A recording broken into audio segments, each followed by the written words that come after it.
Imagine that you have advanced stomach cancer. One day you're sitting across from your oncologist after 2 failed rounds of chemotherapy, knowing that your prognosis is pretty grim. Most people in your situation only have about a 10% chance of living another 5 years. But now imagine that instead of telling you to go for a 3rd round of chemo, which probably wouldn't work anyways, they say that they can take your own immune cells out of your body, genetically engineer them in the lab to find and kill cancer cells, and then put them back into your body. Firstly, that's real. That is a thing that they can do. Secondly, that's cool as fuck. It's called CAR T-cell therapy. Not like zoom, like chimeric antigen receptor. It's genuinely one of the most fascinating, intricate, and effective treatments for people with blood cancers, and has been for the last 10 years or so. But for anything that's not blood cancer, what they call solid tumors, it's almost completely ineffective. That's until June 22nd, 2026, when we saw the approval for the world's first CAR T-cell therapy for solid tumors. Let's break it down. What's up, nerds? Yes, it's true. The lads over in China at a company called CARsgen just made a groundbreaking new treatment, which they're calling Satri-cel autoleucel. Let's just call it Satri-cel. And before we get into the science, let's set the stage for why this matters. Gastric cancer is the 5th most diagnosed cancer in the world, as well as being the 5th deadliest.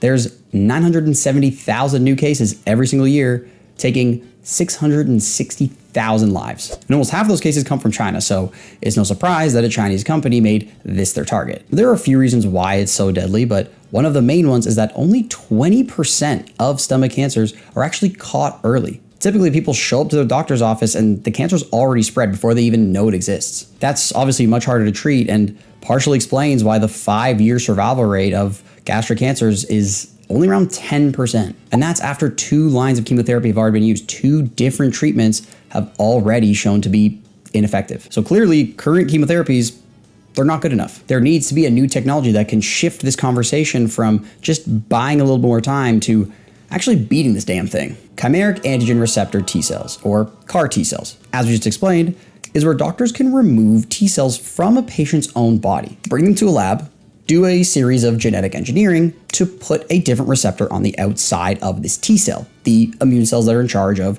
killing different types of foreign bodies. When that receptor is specific to certain cancer cells, this T cell is now trained to kill that cancer. So doctors infuse these CAR T cells back into the patient's body and allows these new genetically engineered T cells to fight the cancer. In essence, this is Satri-cel. More on the specifics of that later. Surely this isn't the first time someone's tried to bring over one of these next-gen therapies like CAR T and apply it to gastric cancer. So why hasn't this been done before? Let's go back and give a quick little comparison. Because right now, CAR T is very effective at treating blood cancers. Now, blood cancers, think your leukemias, your lymphomas, they originate from your body's own immune cells. These are used to circulating freely through your body to find any foreign invaders. So when they become cancerous, is what's called a liquid tumor. They're very loosely packed, almost liquidy, allowing them to still circulate freely through your body. So treatments for these liquid tumors have a much easier time finding cancerous cells in circulation, swimming up to them, and putting them in a motherfucking body bag. If you picture CAR T cells as like a hitman, liquid tumors is like finding their target alone at a park bench in the middle of the night. Easy peasy. There's a reason why there are 7 FDA-approved CAR T-cell therapies, all of which are to treat liquid tumors. But solid tumors are a much more difficult target. Never mind the park bench, they are surrounded by a fortress. They physically build this nightmarish and hostile environment known as the tumor microenvironment. The tumor microenvironment, or the TME, is a collection of structural cells and proteins that create these dense, impenetrable layers around the cancerous cells. There are even these tumor-specific immune cells that pump out cytokines that suppress and sedate anything that tries to kill the cancer. Tumors aren't just cancerous cells. It's Super Bowl Sunday, and they've invited all of their homies. The TME is also low in oxygen, highly acidic, metabolically brutal. Chemotherapies, these new and improved genetically modified CAR T cells, they can't penetrate that wall. And even if they do, the environment is very quick to shut them down. For 30 years, immunologists have been trying to break down these walls to no avail. But obviously something has changed, or else I wouldn't be making this video right now. Satri-cel does something a little bit different. So we're gonna go through the 3 main components to see how they can be used as a framework for the next paradigm shift in cancer treatments. All good treatments have a clear target. typically a protein that, when neutralized, does the same with the disease. Satri-cel's was something called Claudin 18.2. It's a tight junction protein that means that the cells in your stomach walls are nice and compact. And here's what makes it special. In healthy stomach cells, Claudin 18.2 is practically nowhere to be found. But in cancerous cells, this is everywhere. Here's a terrible example. Imagine you're shooting fish in a barrel. The fish are the Claudin 18.2 that are located on cancer cells. Meanwhile, the healthy cells are a Ford F-150 that's located 50 kilometers away from this barrel. It's really easy to hit the fish and not hit the F-150, which in theory should mean no side effects, but we'll get to that. And now that you know what to hit, you have to actually hit it. And this is where that chimeric antigen receptor, that CAR design, is so important. It had to be designed to specifically bind to the Claudin 18 on those cancer cells. Now, you immunology nerds out there are in for a treat because this is what Satri-cel actually looks like. On the outside is a single chain antibody fragment, known as its borderline gibberish. This sits outside of those genetically engineered T cells and is responsible for binding to Claudin 18.2. It also contains the CD8 alpha hinge region, a small protein that makes sure the antibody fragment keeps its shape. Meanwhile, this CD28 transmembrane region anchors the CAR construct to the T cell membrane. And finally, there are these two signaling domains, CD28 and CD3 zeta, that are inside the T cell. These initiate the biochemical cascade inside of the T cells to initiate that cancer cell killing. But there's one more thing that CARsgen claims is truly novel about this whole treatment, but that has nothing to do with the actual T cells. Let me explain. Standard CAR T cell therapies involve something called lymphodepletion. It's just using different chemotherapies to kill the patient's current immune cells. This makes it a lot easier for the new genetically engineered T cells to be accepted, and the industry standard lymphodepletion protocols use these two chemotherapeutics. Satri-cel does as well. But it adds a very important third component. It's called nab-paclitaxel. It's a chemotherapy that's wrapped in this blood protein called albumin. Scratch that, it's wrapped in the blood protein albumin. Albumin is really good at transporting things throughout your blood. It uses albumin to shuttle paclitaxel through this dense extracellular matrix and start to chip away at the walls of this tumor microenvironment. It also helps to reduce a lot of those immunosuppressive signals that otherwise kill the CAR T cells before they're able to kill the cancer. Now, this is all fun, fine, and dandy, but none of this matters if the proof is not in the clinical pudding. So combining all of these three factors, did it actually make a dent in the clinical trial results? For that, we have to head over to the Lancet. Sup, playa?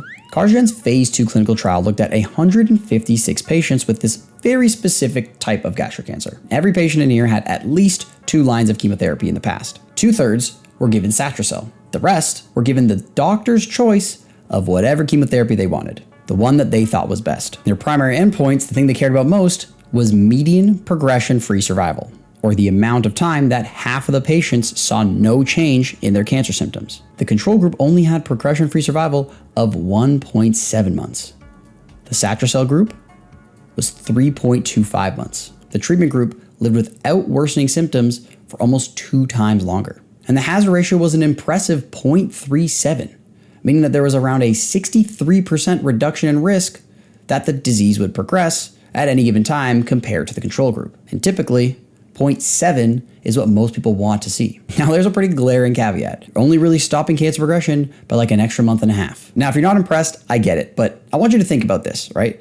Before this trial, there was not a single piece of clinically significant data that showed that you could use CAR T cells for solid tumors. And let's not forget that at this point, these patients have gone through 2 grueling rounds of chemotherapy already. And even after trying everything, they only had a 10% chance to live an extra 5 years. For these people, every extra second of time with their loved ones matters the world to them. The Wright brothers' first flight only covered 120 feet and lasted 12 seconds, but nobody calls that a failure.